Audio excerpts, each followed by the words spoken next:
Today we're talking about the Death Knight hero from Warcraft 3 and its legacy in WoW. There were only 4 specific periods in the WoW lore where Death Knights were raised, aka 4 generations. Gen 1 Death Knights appeared in Warcraft 2.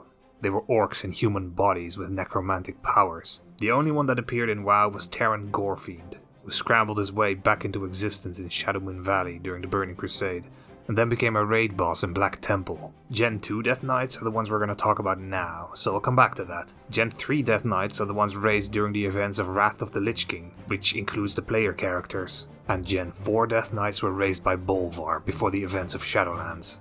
This includes allied races and Pandaren, who were not present during Wrath of the Lich King canonically. Okay, back to Warcraft 3.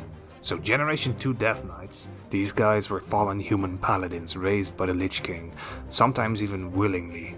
The first of them was Arthas, who also represented them in the campaign. And I know, we never hear the end of this guy, but damn, I like Arthas' story. Generation 2 Death Knights that have appeared in WoW are Baron Rivendare, Lord Baroth, the 4 Horsemen, pretty much every Death Knight that existed before Wrath. And though they didn't appear yet, it does include Darian Mograine, Thessarion and what's-his-face, Kultira, and Falric and Marwyn as well, I suppose, who were actually added retroactively to Warcraft 3 with Reforged, which was pretty cool. Death Coil damages an enemy or heals a friendly undead.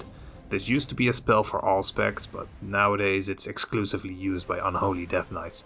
Before DKs were released in WoW, Warlocks had a Death Coil. This was renamed to Mortal Coil later to avoid confusion.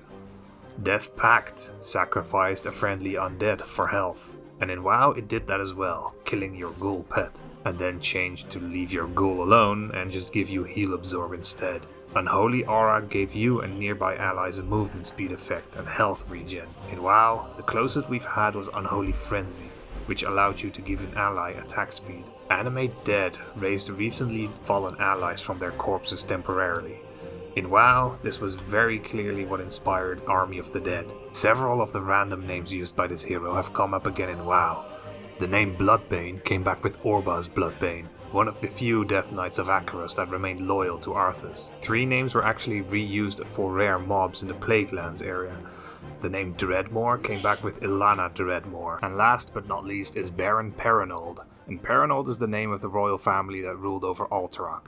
One more character, a niche one that appeared in Warcraft 3 and WoW, was Arthas' horse, that being Invincible. It's a pretty mediocre mount, but a very well known one. And that's the Death Knights from Warcraft 3. I'll talk a lot more about them in the full video later, and as usual, let me know if I missed anything. Frostmourne.